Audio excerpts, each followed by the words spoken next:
各位观众，大家好，我是秦碧纯，欢迎收看中嘉新闻周报。位在高雄三民区的三块厝火车站，迎来百年蒸汽火车，增添了一个打卡亮点。百年车站与百年火车启航典礼，市长陈其迈和多位立委议员都到场与会，并利用机会拍照留念。百年车站、百年火车还有百年榕树相结合后，也打造了三民区的300，期盼未来能活络周边商圈的经济。请摇铃，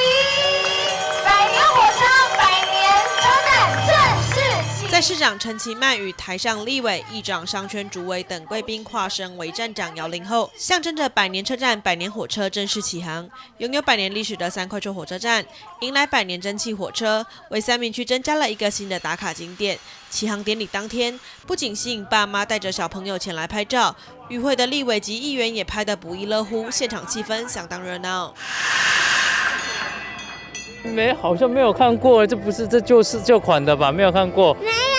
有，很开心。不太像是在国内的感觉，有点类似伪出国的感觉。对，还不错。手摇铃是最厚实的，所以待会就是高雄市，我们对于这种古迹、文化、历史记忆的保存，这个其实是我们这个城市的精神，这个是我们非常重视我们这一座城市在发展的轨迹、人民的感情、历史的文化，这个才是高雄市伟大的地方啦。三凤中街大家拢知影，三地厝车站大家嘛知影，但是即马有一个这么水的蒸汽火车头，这么有历史风味的蒸汽火车，在我们三民区，在我们三块厝车站来做展示。我想这嘛是咱足侪咱三民区朋友的愿望。三民区的重要景点，这里100年的榕树，100年的车子，100年的火车站，这里又正是三凤中街三块厝站吧。三块厝车站是日治时期高雄铁路非常重要的运输基地。本次有机会向台铁公司争取蒸汽火车以及黄皮仔车在车站旁的空地展示，同时也让百年车站、百年火车与百年老树相结合，借此打造新聚落，相信对周边的发展能够带来正面影响。三块厝站是多少人的记忆充满了很多感人的故事。那百年车站、百年老树以及百年的蒸汽火车头更形成三凤中街商圈以及这个地方社区的一大特色。我们欢迎喜欢铁道文化以及喜欢三块厝站整体特色的朋友来这边来参观。我们就很期待这个蒸汽火车头可以带动我们商圈整个丰北里的发展，这是我们所期待的。那这个也是我们台铁公司我们文化资产轮展的第一站就是我们的 LDK 58的一个车头。轮展的期间呢，一定是要符合大家来这边看车头，来这边打卡，来三凤中街来做一个游历，大家尽兴以后，我们才会做次阶段的调整。百年车站与百年火车成为邻居，承载着历史的岁月意义非凡。更期待透过本次的展出，让周遭的商圈更加活络，不仅为高雄的观光注入新亮点，也能促进商圈的经济发展。记者苏焕君、陈英君高雄报道。高雄的 YouBike 电动辅助自行车大受欢迎，民众表示电辅车骑起来省时省力，平时上班通勤，假日还可以骑到更远的地方玩。议员黄柏林就建议多采购电辅车，可以减少私人运具，达到减碳净零。捷运站前的 YouBike 几乎都被借完，一有人还车，马上就有人等着借。特别是借到电辅车的话，更有幸运的感觉，因为骑起来比较省时省力。就电辅车就是比较快速，不会那么吃力。例如说老人家在骑的时候就比较方便。电辅车它可以用很轻的力量去骑它，而产生很大的那个扭力，去把你的车子快速的往前进这样子。所以说我觉得电辅车它是非常好的一台脚踏车，很便民。电辅车这么受到欢迎，但也很难借得到。市府交通局已经在去年将电辅车从原先的500辆增加到1800辆，但还是供不应求。市议员黄柏林则建议多采购电辅车，可以减少私人运具，达到减碳净零。设的数量比较少一点，就是也没办法接，因为都看到都是一般的。大量的这个电辅车以后，他们就可以不用再开车，然后让运动走路，然后电辅车串成高雄大众运输村的一环，它会减轻我们整个那个公共载具个人载具的一些的负面的压力。咱较大家你看，那么半台啊，大家拢徛了了，拢真正运动，环境卫生嘛给做好，较无迄毒烟。民众也表示，透过手机 App 可以查到哪个站有电辅车，平时上班通勤很方便，假日时更可以骑到比较远的地方观光旅游，不用自己开车，也不用烦恼找停车位。而且它可以骑得更远所以它来这当地的消费啦还有做一个经济啦还有一些参访的话，它的使用性的范围会效益会更大。长辈来骑来骑嘛真好啊，运动咱的身体。最远的话像我每天早上我的运动就是从凤山骑到西子湾，来回40公里。我每天早上的运动就是靠电辅车。那如果在偏远地区有这个电辅车，我相信他们的这个移动范围可以更广，那会造福更多民众，他就不用再搭这个自己开车或者搭大众运输，直接用电辅车也是一个很棒的选择。电辅车有电力辅助，大家骑起来比较轻松，更愿意带着轻松悠闲的心情，骑去想去的地方四处逛逛。记者赖昌邦高雄报道。越来越多人有吃早斋的习惯，也为素食早餐业者带来不少的商机。高雄左营区就有家素食的早餐店，店家主要的产品煎饺，内馅有高丽菜、冬粉和红萝卜，外皮煎到相当的酥脆，而且不会太油腻，让吃过的顾客都说赞。早餐对许多人来说是相当重要的一餐，现在也有不少民众有吃早斋的习惯，也因此近年来贩售素食早点的业者越来越多，提供给顾客更多选择。左营区就有家素食早餐店，以素食的煎饺作为主要的贩售品项，清爽可口，非常受欢迎，甚至有客人吃完觉得好吃，还会再回购与亲朋好友分享。这个口味真正真好，连阮囝你知道吼。阮囝进前捌食到这个，讲哇，那遐好这个煎饺啦！你看像我即马这，我早餐已经用完了，即马替朋友买。虽然是素食的，但是很好吃啊，就是里面都是菜啊，不会有加一些有的无的东西。阮是自细汉就开始食素食，到即摆因为朋友最好的朋友有因家己本身就有开，所以讲叫我倒落去。伊加减做看卖啊安尼，一直做到即摆嘛，头到要20档啊。阮是完全拢是高丽菜，内底有一寡迄种红萝卜，少许的红萝卜，还有那个冬粉，我们都是自己做的啊，拢家己做的。加菜的时做费时间呢，你若3点开始做，拢差不多爱到暗时8点外8、9点较会好势。一届做起来差不多拢做30、40斤，30、40斤的话，拢差不多爱做足久的时间。素煎饺的内馅用新鲜的高丽菜，加入少许的红萝卜，还有冬粉，外皮煎的酥脆，也不会太油腻。吃过的顾客都赞誉有加。而为了确保新鲜，店家都是当场现包后下锅油煎。另外，煎饺以颗为单位计算，让客人可以搭配其他的餐点一同享用。阮的煎饺拢无冷冻，拢是当日包当日煎拢放伫冷藏里，无会冷冻的，所以这种的口感较好食。本地阮咧煎的煎饺就拢袂介油啊，你若像一般，阮是毋知影，有的人讲话煎起安尼足油的油彤彤，迄安尼，家己食就感觉足恶心的所以讲阮的煎饺煎起袂介油啊。平价的素食早点不止附近的上班族喜欢，下午的时段也会有安亲班或者宗教团体团购当点心。老板娘希望用亲民的铜板价，让顾客可以吃到高 CP 值的素食早点。记者潘志光、陈义君高雄报道。高雄三民区有家煎包煎饺专卖店，老板娘以老面发酵制作外皮，再加入自行调味的内馅。不论是煎包还是煎饺，外皮都煎得金黄酥脆，再搭配酸辣汤当正餐或是点心，相当对味。刚起锅的水煎包呈现金黄色的外皮，看起来非常美味。这家位在三民区的水煎包，开业10多年来，板娘每天在摊位忙进忙出的时间超过10小时，所有的材料都是当天早上备料后制作，而每一轮都采限量供应，来确保品质，让顾客吃完赞不绝口。加上亲民的价格，也让顾客常常回购。因为板娘坚持现煎，如果现场没有，就得再等下一轮。他们的那个外皮脆脆的，然后口感很好。然后里面的那个皮脆肉软，这样子觉得很好吃，非常便宜，比起一般市价更便宜一些。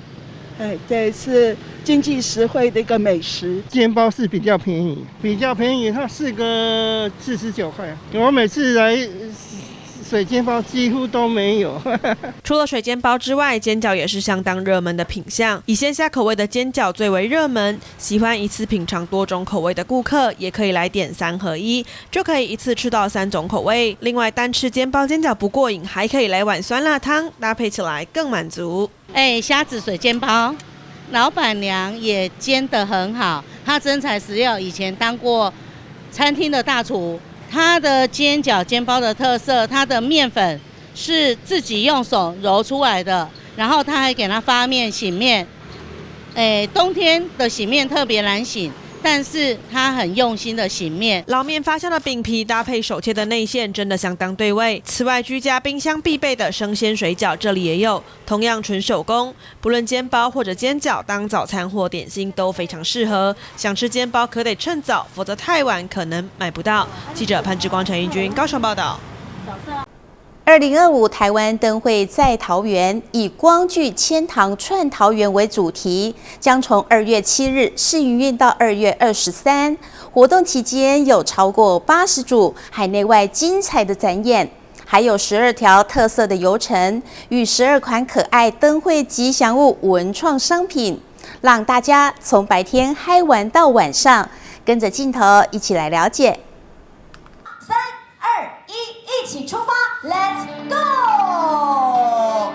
2025台湾灯会在桃园从2月7号试营运起，一直到2月23号，打造双展区的奇幻亲子城。桃园市政府特别举办记者会，公开特别推出的12条个性化游程与12款可爱的灯会吉祥物客制化文创商品。灯会期间还有超过80组的海内外精彩展演，精彩可期。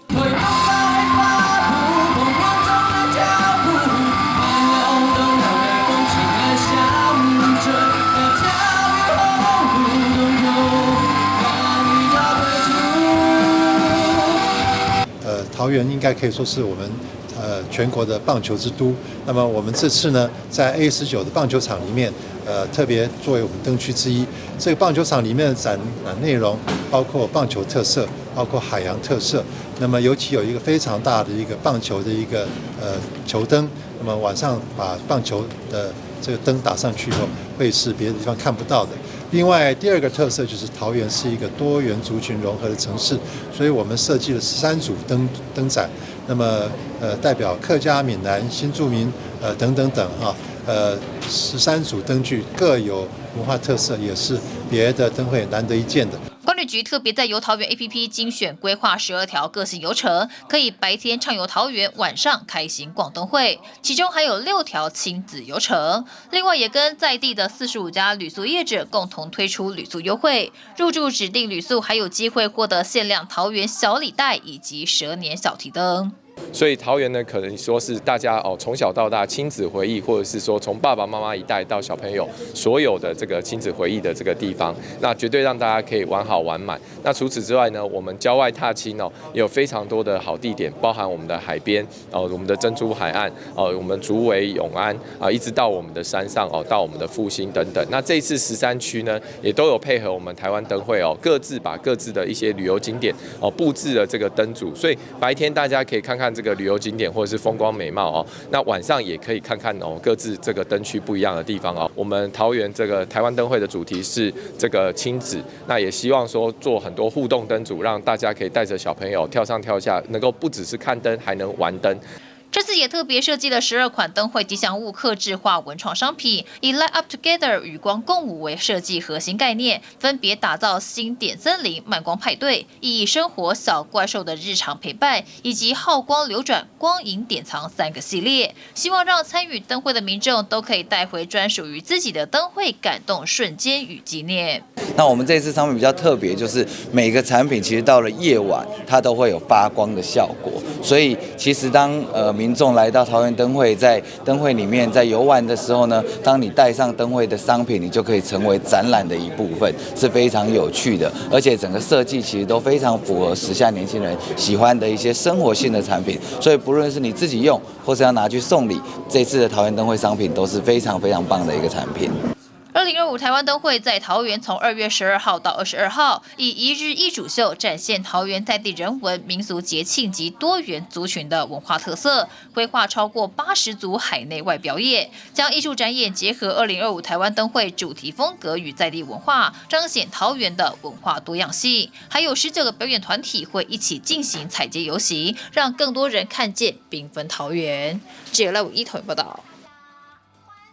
有台湾精品牛肉面称号的满汉御品，于2019年与国立故宫博物院合作，今年为欢庆品牌10周年，再次与故宫合作，在台南蓝赛图举办一场10亿特展，展场设计穿越古今，欢迎民众一同体验10亿与工艺结合的成果。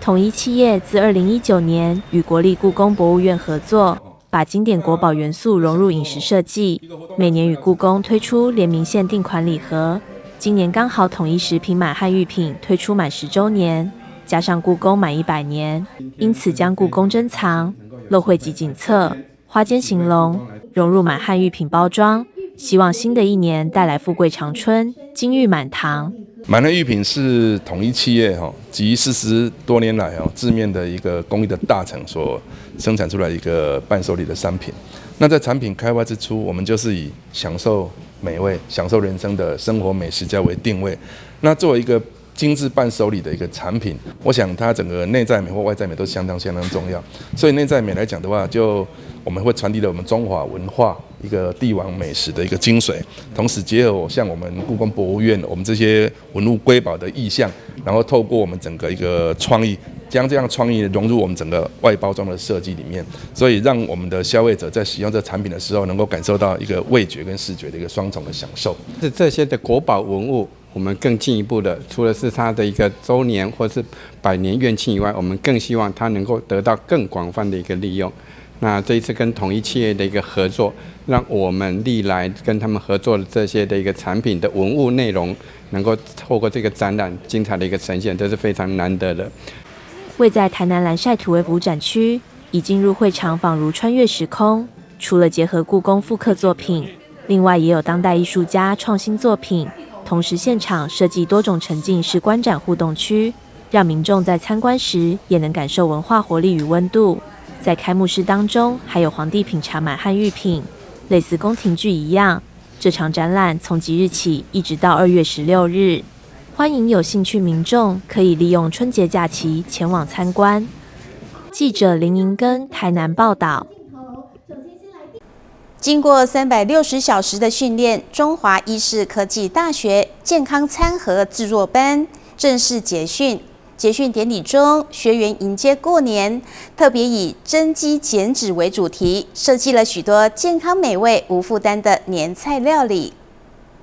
这一道一道色香味十足，搭配年节装饰所包装的料理，看起来就令人食指大动。当然，除了美味，更要紧的是吃起来健康无负担。这群参加中华医大健康餐盒制作班的学员，在该校金牌教练和老师指导下，迎合过年气氛所端出的年菜料理，都可以增肌减脂，来展现学习成果，并有信心投入餐饮业。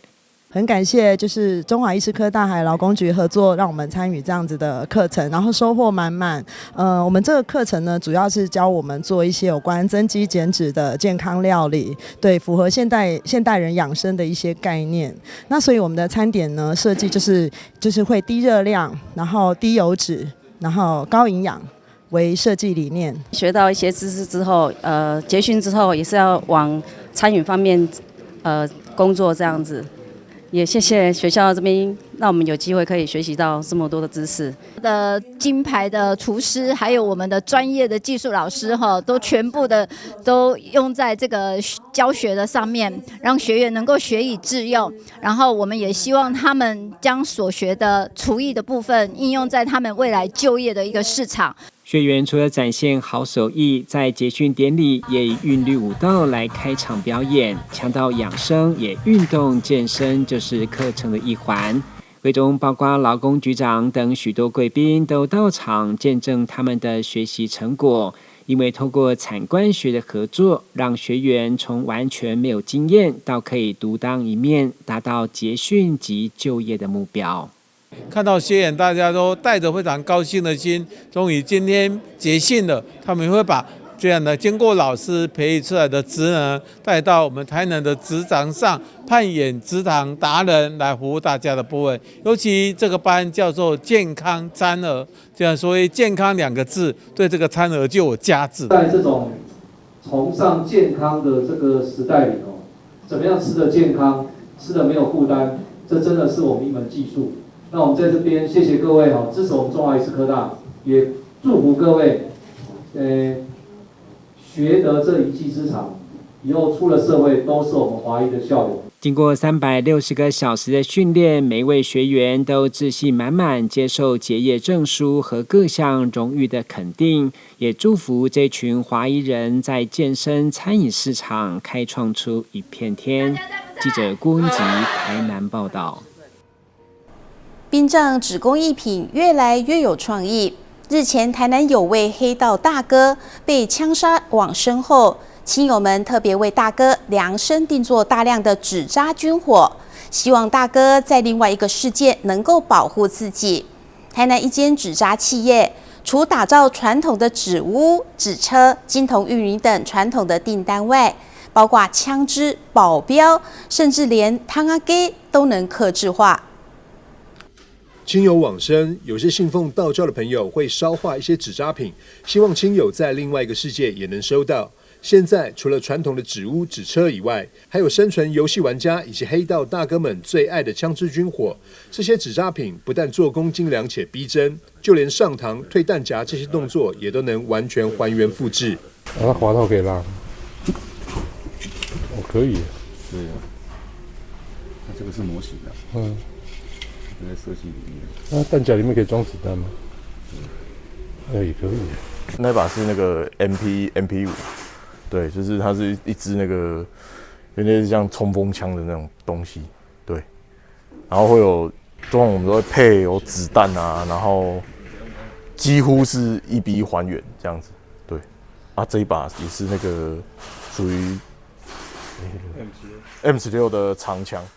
业者表示，台南去年有一位大哥被枪杀往生，亲友们为表达思念与不舍，特别花费近10万元定制全组军火，这件事也让他印象深刻。去年我记得有一位道上知名的大哥，他们就来我们这边买了全部就是军火组的部分，对，都买的很够，也有买保镖，对，还买保镖，对。那笔大概花了多少？应该也有将近快10万。除了军火以外，还有人会依照去世亲友生前的兴趣来委托制作，他们就曾经做过 AV 女优、钢琴，甚至连汤给都有。这个人他就是可能是他应该是本身就喜欢有，或者是家里有这个电子琴，对，就生前对音乐很对，就是我们就仿真的做出来，这个花很多时间，因为要去找尺寸啊，然后你要拆解那个图，对，还有细部的部分，对，因为它的那个按钮我们都有做出来。一心精致纸扎公司老板吴新章表示，殡葬业衍生的纸扎品市场越来越大，每项客制化的作品对于业者来说都是挑战，其中当然也包含着完成往生者心愿的使命感。记者张硕维采访报道。接着要带大家到中坜新民市场一间晚上才营业的深夜咖啡店，店长刀哥原本是一名 B-boy 舞者。爱上咖啡后，四处拜师学艺，以日式法兰绒手冲咖啡在国内荣获多项手冲咖啡的大奖，希望让更多人享受到下班后来一杯咖啡放松的惬意生活。以身在中立新民市场2楼有间晚上7点才营业的深夜咖啡店，店长刀哥原本是名街舞舞者，受到爱喝咖啡的日籍老师影响，让他也爱上咖啡，并到处拜师学艺。以日式法兰绒手冲咖啡在国内荣获多项手冲咖啡大奖。5-6年后下定决心要开店，特地从台北回到家乡桃园，希望能让更多人享受下班后来上一杯咖啡的放松惬意感，并表示只要咖啡的品质够好，就不用怕会睡不着。那这边的话，最主要还是以日式手冲为主啦，就是做日本的不同的流派的手冲方式，然后主要是以法兰绒为主。那当然也有一些创意咖啡，就是特调咖啡。我自己觉得啦，就是做一间深夜咖啡，它主要就是让下班的人，然后有一个可以放松的地方，或者是想要一个人独处的时候，就是可以来到这个空间。它没有什么灯光，然后它可以让你很自在，然后你也不需要就是为了聊天而聊天。其实好的精品咖啡，它就是帮助你放松，它不会让你睡不着，或者是产生心悸啊，或者各方面的不舒服。这样，咖啡因含量只要不要过多的话，基本上对身体都是好的。即便店内狭小，店长也特别为他过往的老战友留了个位置。原来当初他先以行动咖啡起家，从脚踏车换到胖卡和机车，并疯狂去市集摆摊，和其他的咖啡厅交流客座，让他累积了丰富的实战经验。他认为这是非常好的学习与训练，并让他学会了安静的力量，提升冲煮咖啡的技术。我那时候就是在2年内，然后可能就是做了上千场的，就是去跑了上千场的市集。然后还有客座，参加就是各种不同类型的店的客座，然后有那种建案的啊，有那种很奇怪的啊，就是你想都想不到的地方，或者是去偏远山区啊、山上，然后或者是去海边，之类的。主要就是做行动咖啡，就是它最直接就是人与人的连结，然后它可以很直观的面对。就是客群，然后我自己觉得，就是你在做行动咖啡的这个过程当中，你可以有很多的学习，比如说学习经营一个自己的品牌，或者是经营你要贩售的商品，然后再来就是训练你自己的技术这样子。我自己觉得在冲煮的过程当中，就是你要学习着安静，你要有一点就是现在人家讲的边界感，就是你要读懂空气语言。这样，我觉得这件事很重要。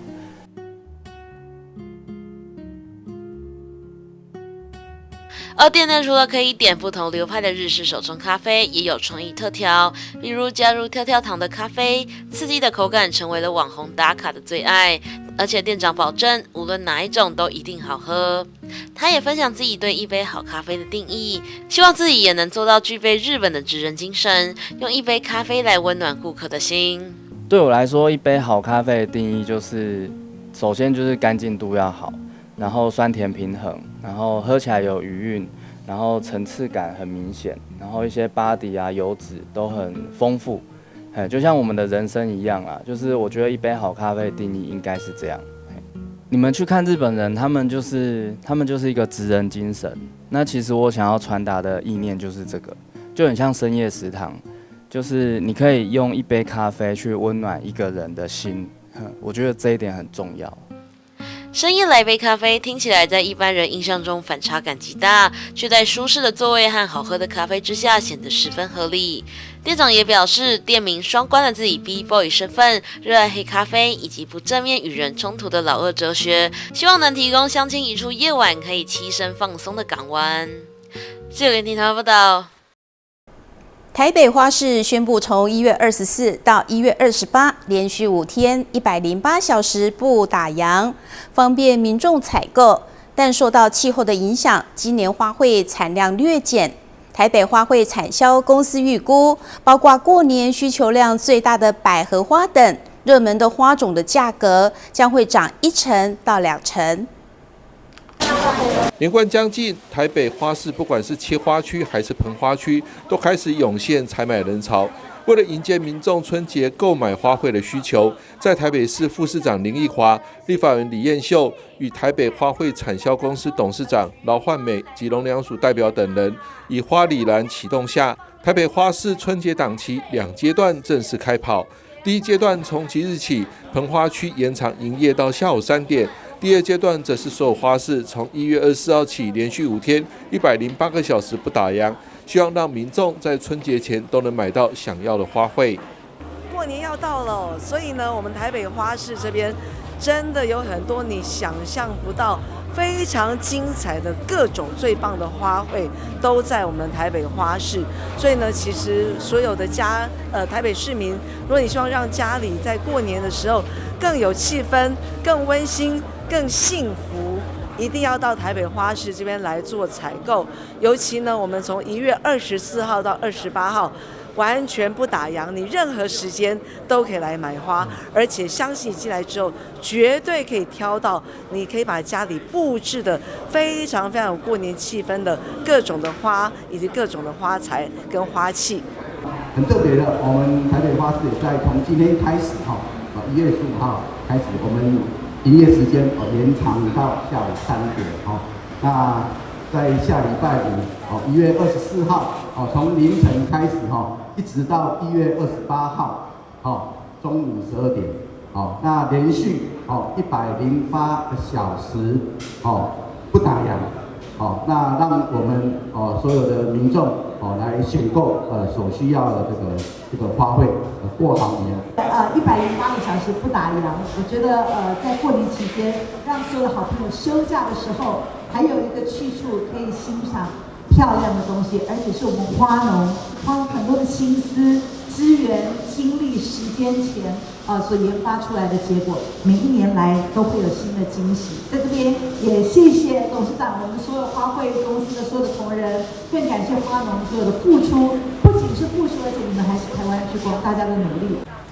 不过，受到去年2次台风及近期低温等气候影响，花卉产量略减。以切花来说，今年供货量预估约100万把，比去年110万把减少约1成，因此价格可能略微上涨。尤其过年期间需求量最大的百合花等热门花种，售价可能涨1到2成。一般来说的话，比最应景的就是蝴蝶兰。然后带点那个财气的那个银柳，再来就是百合花是大家喜欢的，玫瑰花也是很多人买，都这几种花是每次过年大家购买那个气买气最旺的这几种花。今年量会比较少一点点的，大概就是百合会少一点，少个1成左右，1成2成左右，因为受到气候的影响。这是最主要的原因，全世界也都一样，都是受到气候的影响。价格可能会涨一些，但是我们没办法预估说它会涨多少，大概我估大概就是1成2成左右了。因此，台北花卉产销公司方面建议可以提前购买花卉存放，不少有经验的民众也趁着价格还没有明显波动前，先来选购一波。我觉得价格比之前贵。你要提早来买啊，因为天气的关系，今年其实冷会影响花的产量。那有一些花平常没有这么贵，至少都涨了20-30块，跑不掉。那你一样花涨了20-30块，那你所有的一束花、一盆花弄起来，你至少涨了200块，跑不掉。那提早来采买是因为不想要跟人家人挤人。对，对，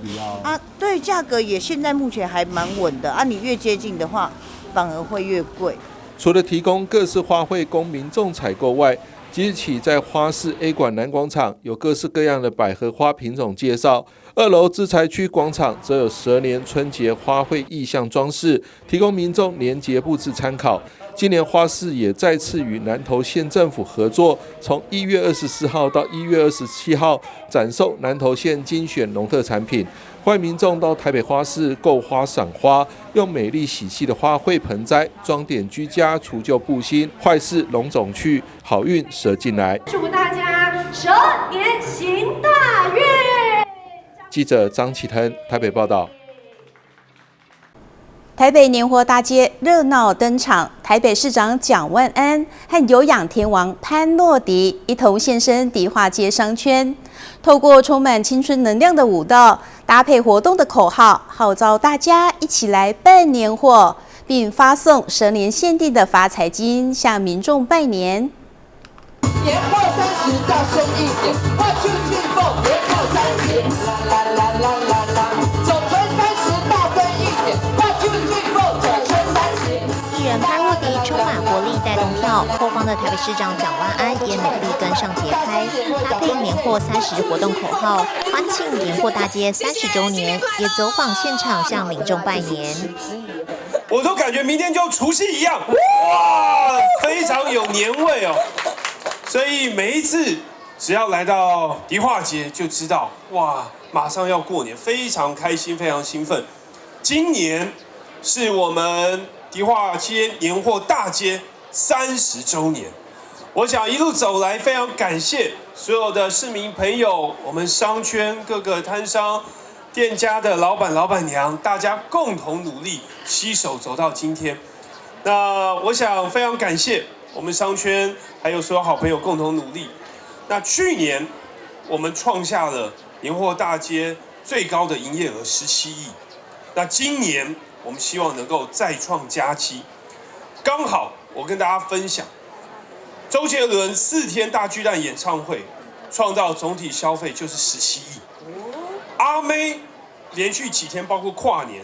是创造22亿的总体消费，所以22亿是一个目标，我们希望今年年货大街创造22亿，好不好？好。好了，有综艺咖潘老师在，今天就一定开心了。我们的游戏规则很简单，就是你玩你的，我玩我的，音乐放他的，好不好？其实，就不瞒市长你说，我全省至少跑遍了300个单位，至少300个单位。为了健康这2个字，潘老师今年63岁。哦，我今年63岁，对，没错，就是我没有错，63，我跳了40年的运动，没有让自己停下来。不要像36岁，市长你人真好，而且我们有这么帅的市长真的不容易，对不对？所以我说为了健康这2个字，我跑遍了全省每一个地方，各县市长我基本上都去过。迪化街是台湾最有年味的一条街，今年以年货30为主题，艺术家吴奇创作可爱巨偶降临迪化街商圈，还有系列年味体验与互动游戏，并邀集大稻埕30家开业超过30年以上的老店及100家特约商店寄出专属新春优惠。在环境上更是努力推出无烟一条街，并扩大办理免费接驳专车，让民众采买舒适又方便。今年我们也有许多的新的做法跟措施，也谢谢商圈跟我们一起努力。第一个，我们率全国之先，打造全台湾第一个无烟示范区的年货大街。我们希望年味更多，烟味更少。希望所有的市民朋友来迪化街能够有最优质的采买体验。第二，我们去年大获好评的接驳专车，在今年我们扩大举办，也谢谢兵府议员给我们的发想跟建议，从北门到迪化商圈对开的直接接驳专车，我们希望能够更方便的让民众前来年货大街。第三个，我想刚刚也听到我们跟吴奇老师艺术家合作，打造30周年限定的守护神巨型的玩偶，成为所有好朋友喜欢来这边拍照打卡的景点，守护我们商圈跟地方。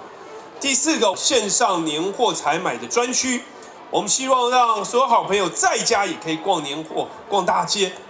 有满满的优惠，轻松采买。当我们决定今年要全面划设禁烟区，其实有一些的紧张，我们不确定我们的摊商好朋友会不会完全配合。当然我相信一开始一定有很多不同的意见，但是我们希望让年货大街的发源地最早开办的地方迪化街能够不断的进步，而且带动台北成为真正进步的城市。我们决定划设全面的禁烟区，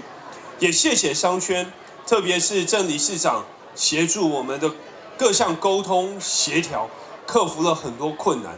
所以从11号开始，经过周末，过去这3、4天，其实有非常好的成效。所以大家前来发现，空气变好，变得非常的开心哦，有好的体验，相信带来满满的人潮，也就带来满满的商机。这个年货大街办下来，难免会影响周遭一些店家。我在这边要特别跟这些店家如果有什么你们大姐说有打扰到你们的情况，真的希望你们多多包容，因为商圈是大家的，而且有什么事情我们都愿意跟你们大家好好协商，甚至以和为贵，然后让这个迪化商街能够一天比一天更好这是我能够做到的事情。我在这边跟除了跟你们的抱歉以外，然后也希望你们体谅希望这个街区会越来越好，迈向国际化这是我的一个小小的目标啦。今年我们3大主轴，第一个，去年的大圣宫我们禁掉了，我们今天看到成果了，要跟市场报告。第二个，配合我们禁烟活动，我们商圈100%全面配合。这3天下来，我们也看到成果。在街上看不到抽烟的，这也感谢这些店家跟这些来这边来消费的民众我也要感谢你们的大力配合也要感谢市长的这个全面支持跟配合，来指导这个方向。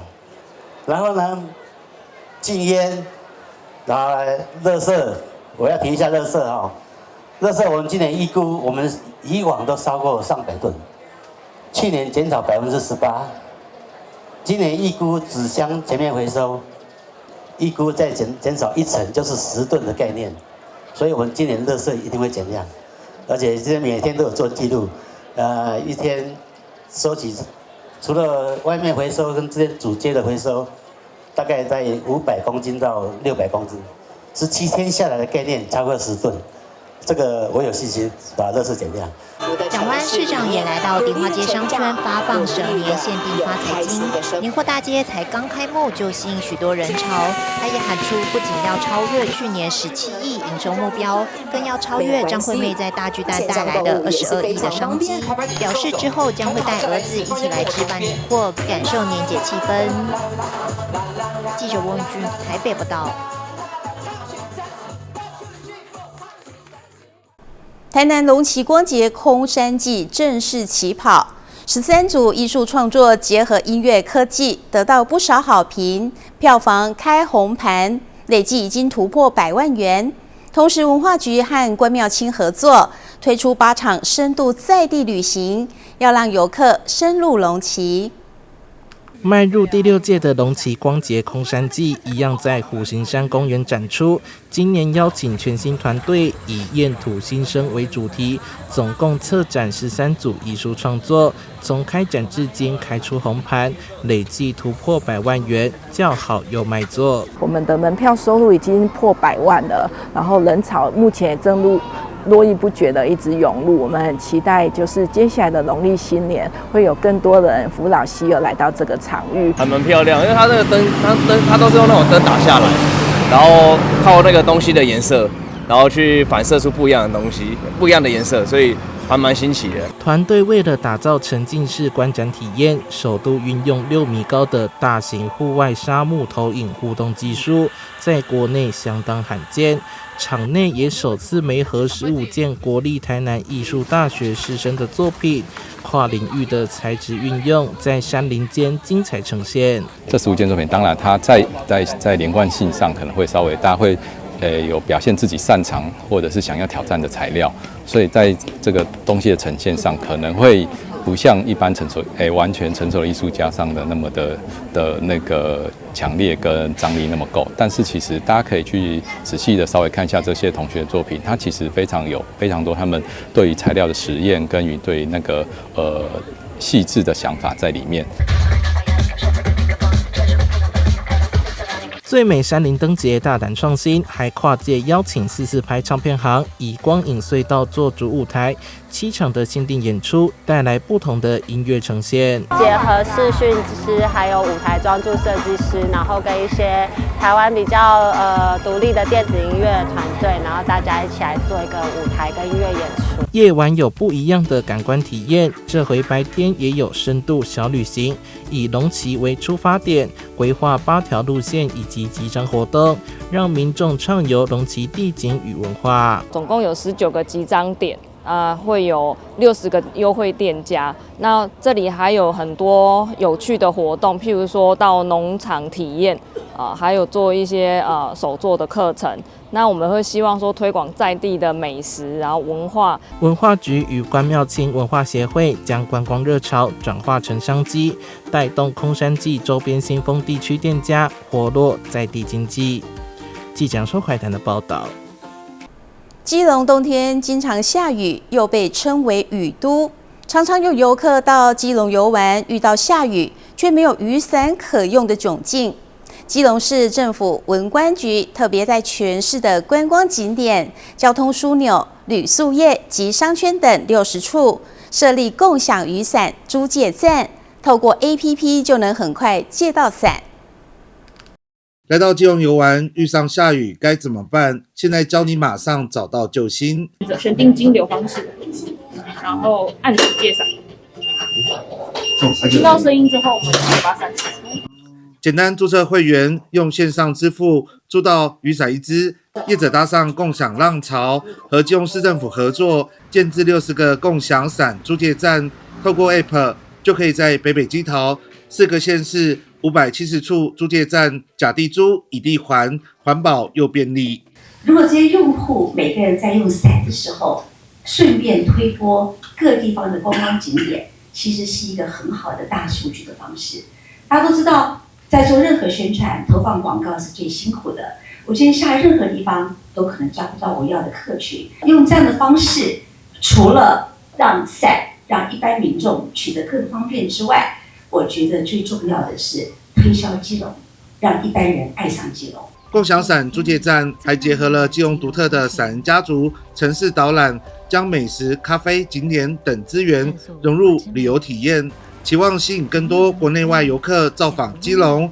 进一步爱上这座雨都。基隆呢有非常多好喝的咖啡，也有很好的景点，更有更多的美食。我们也希望在冬天，就是圣诞到过年这段期间，都有更多的人可以来到基隆，也是帮大家打造一个就是不用带雨伞也可以轻松享受基隆的一个旅游哦。那除此之外呢，其实这是跟Ringo 的合作，也是因为针对我们整个大台北的一个通勤族、双北通勤族15万的一个民众来去优惠，也希望让他们看到基隆、发现基隆。那大家有看到我们旁边身后很多的小雨人哦，这是我们基隆因为雨都而发展出来的一个 IP 哦，也希望透过他们可以带大家去喝咖啡、看景点，甚至去旅游观光哦。跨界合作、公司协力的创新成果，租借站分布于基隆的美术馆、基隆塔、和平岛公园等26处观光景点。租借 App 内建基隆观光地图，游客只要租借共享伞，就可以获得基隆专属的优惠券，享受美食、伴手礼等多元优惠。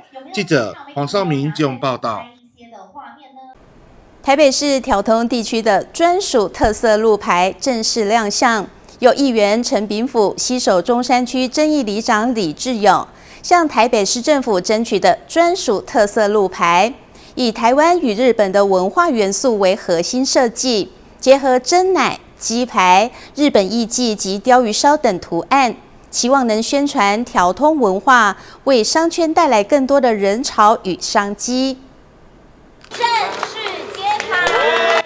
台北市条通地区的专属特色路牌17日正式亮相。市议员陈炳甫表示，条通发展于日治时期，是台日文化交融的代表地区，融合传统与现代的街区风貌，极具特色。此次设置特色路牌是与地方合作推动的成果，不仅提升条通的辨识度，更为商圈注入新活力。整个条通文化在日治时代全国各地其实都是条通，因为其实路就是条嘛，就是通。那但是大家只要条通，就想到的就是我们林森北路这个地方。那全世界都有所谓的 China Town， 有所谓的小台北。然后对于台北来讲，其实这个地方就是当年的一个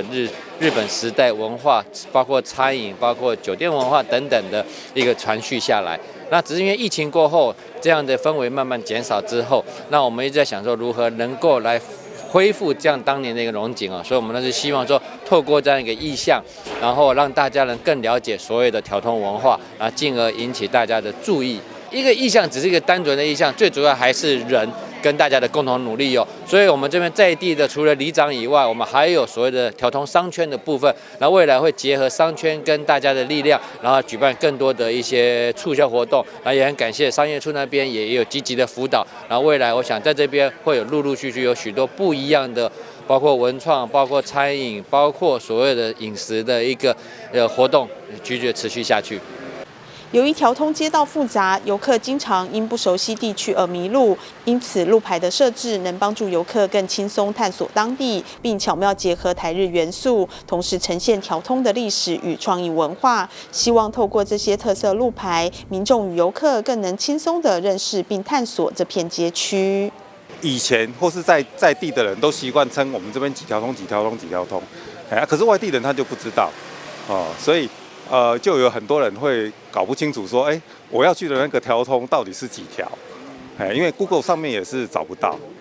所以我们那时候就请兵府议员帮忙来争取这个特色路牌。未来我们还想要请兵府议员再帮我们争取更多的地方的这个软硬体建设。未来如果说日本人再回来了，就可以很快的上手。条通呢是融合了这个台日的这个元素最多的这个商圈那么当然在我们这样的设计里面，也就包含了有日本跟我们台湾的这个重要的元素我们看到像日本的这样的一个动漫的一个感觉，还有我们台湾的食物也都有呈现在这样的一个巧妙的融合，那也代表我们条通商圈是一个台日交流最好的桥梁的地方。特色路牌的启用，为条通注入新气象，不仅便利民众与游客，也进一步提升了区域的文化形象。未来也将与地方持续合作，结合商圈力量，举办更多文化活动，让条通成为台北市的观光亮点，吸引更多人认识条通的独特魅力。条通赞不赞？赞！记者林希慧台北报道。中华协前宫公益发展协会、中兴宫、豪广室内设计及大汉狮子会联合捐赠200份年菜给树林区各里有需要的弱势家庭。树林区长洪崇廉表示，近期已经收到超过1000份的物资，感谢各界的爱心，带给树林地区的弱势家庭满满的关怀与温暖。社团法人中华协前宫公益发展协会、中兴宫、豪广室内设计、大汉狮子会响应新北市好日子爱心大平台，捐赠了200组年菜给树林区40里的弱势家户。协会理事长陈冠宇说，今年是协会第6年的捐赠，年节将近，他们精挑出佛跳墙、樱花虾米糕、无锡排骨、人参鸡汤以及猪脚等5道佳肴，希望让家户能有个丰盛温馨的年夜饭。我们往年大概就是针对1个里或2个里，那我们这一次是透过树林整个社会的团体，包含宗教团体，我们来一起来合办。那我们也是希望未来往年都是继续可以办下去，让这个年菜送暖的活动可以持续下去，然后到我们真的很需要这个年菜的这个家庭手上，让他们可以安心过一个好年，然后可以一起围炉用这个年菜。这一次的捐赠呢是一个套餐，那这个套餐里面有5个菜，那里面有我们每一年过年一定会吃到的佛跳墙，然后也有一个干贝樱花虾米糕，那有一个万峦猪脚，然后一个无锡排骨，还有一个整只的人参鸡汤。所以它这个一个份大概是6个人用餐是没有问题的。那我们今年总共募的这个总套数是200套，那未来我们希望可以再增加更多。树林区长洪崇廉表示，最近1个月以来，好日子爱心大平台树林地区已经陆续收到超过1000份的年菜物资，感谢社会大众的爱心。今天我们是受赠到1000箱左右了，但是整个来讲应该有超过1500箱。我很感谢在地的宗教团体、社团还甚至是有些工厂。都愿意跟我们公所这边结合，然后由我们提供需要的名单，然后给企业，然后企业来捐赠给我们，然后我们会透过其他的方式送到那个需要的民众的身上。希望在这个寒冷的冬天给大家一点温暖。树林区公所表示，爱心团体捐赠的年菜将会透过里办公处送到有需要的弱势家庭当中，希望协会的一点心意能够让弱势家庭感受到除夕围炉的气氛以及社会关怀的温暖。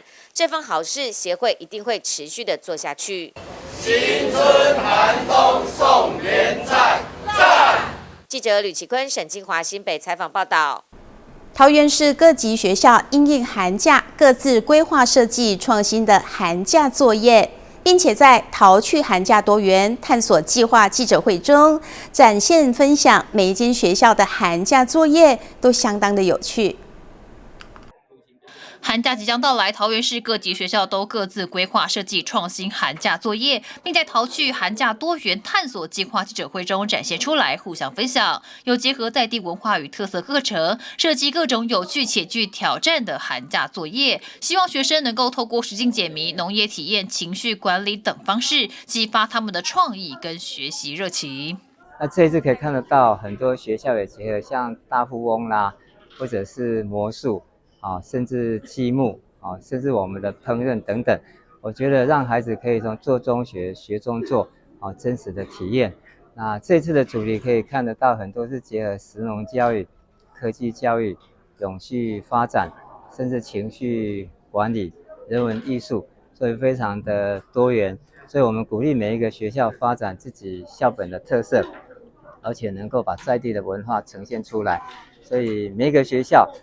都做一个跟自己赛跑的人。那我们也希望孩子能够从当中能够学到非常多12年课纲里面的能力指标，让孩子真的具有带着走的能力。像是有学校开设食农教育工作坊，让学生在实地学习中了解食物的来源，增进对环境的关怀。还有学校推出的寒假作业以寓教于乐为重心，跟当地高中合作，让学生参与大河时代实境解谜活动，结合多学科的知识。那这个作业呢，需要同学运用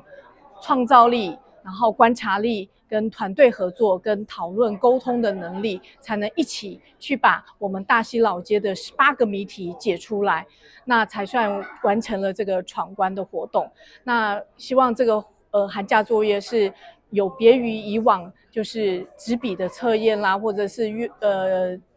纸笔的测验，或者是阅读文本的这些东西，那他透过实境走老街，然后去体验这个老街的人文、历史、文化。这个寒假作业呢，就是我一开始在走访大溪的时候，可能我没有发现一些小细节。那我经过这次的活动的话呢，我发现了很多我之前没有发现过的。例如普济堂上面的图案，它其实每一个图案都有属于它的故事，然后令我很大开眼界。另外，教育局长也建议家长寒假期间可以多让孩子们阅读，并多到户外活动，不过也得注意安全，也可以多安排亲子互动时间出去旅游，增进视野之外，也能够增进情谊。我们也希望能够持续鼓励我们孩子不断的阅读，透过阅读来弥补学科知识的不足，让孩子根据他的兴趣去多元阅读、广泛阅读、大量阅读。第二个也希望能够注意孩子校外的生活。孩子要出门就稍微叮咛一下，要去哪里、几点回来，跟哪些同学或朋友出去，做一些校外生活注意事项的提醒。我相信安全才是最重要的。第三个也希望利用寒假期间带着小朋友去做一些亲子的旅游或者是体验，你可以是运动、休闲、观光透过亲子活动可以增加家庭成员之间的一个感情。桃园市教育局希望透过探索桃趣计划，激发学生的学习热情，让他们在寒假中不仅能学习知识，更能培养出对生活的热爱与对环境的关怀。记者赖伟一统一报道。感谢您收看中嘉新闻周报，我是秦碧纯，我们再会。